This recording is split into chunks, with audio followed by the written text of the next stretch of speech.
السلام عليكم ورحمة الله تعالى وبركاته ولا لا قربهيغو كسو دوادا weelkii dunida iyo waxtarkii bulshada aniga waxaan ahay Xafsa halka aad naga daawaneysana waa Xafsa channel ala barnaamijkan waxaan soo gudbisay islaaniga walaashin Xafsa soo dhawaada meel kasta ay joogtaan daafaca caalamka iyo gobolada Soomaaliya waxaan rajeynayaa in caafimaad qabtaan ani waa fiicana alxamdulillah waxa inoo soo socday kitaabkeena imtixaanaha ahaa ee la magac baxay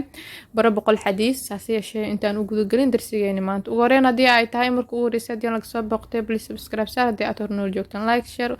labadaas asxaabtaada nabiga sallallahu alayhi wasallam wuxuu dhahay waxaad naftaada jeceshahay la jeclo walaalkaaga ku soo dhawaada maanta muuqaal cusub iyo darsigeeni 91 biidin bismillaah عن معاوية رضي الله عنه قال النبي صلى الله عليه وآله وصحبه وسلم من يرد الله به خيرا يفقهه في الدين متفق عليه عن معاوية رضي الله عنه قال النبي صلى الله عليه وآله وصحبه وسلم من يرد الله به خيرا يفقهه في الدين متفق عليه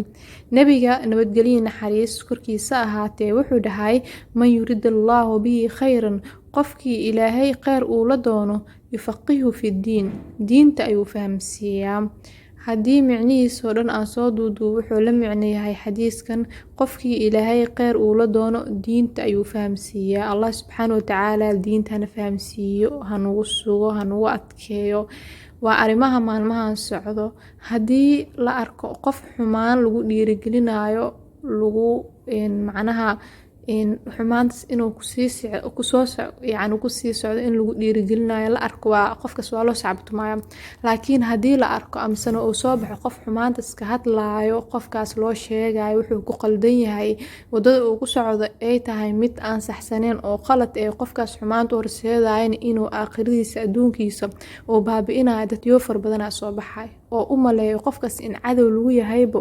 wanaag iyo horumar aan lala jeclin waxay ku dhahayaan walbarkiisa ka xuntahay kida ka xuntahay walaal qofka horumar noocee buu gaaray xumaanu ku socdaa run ahaantii qofka ilaahay khayr uu la doon diintu fahamsiiyay diinta allahna fahamsiiyay dhamaanteen waxaan u baahnaa inaan diinta fahamsiino isbishaali qaas ahaan dadkaas diinta ilaahay fahamsiiyo waayo dadka wanaag soo gudbiya ay xumaan u arkaan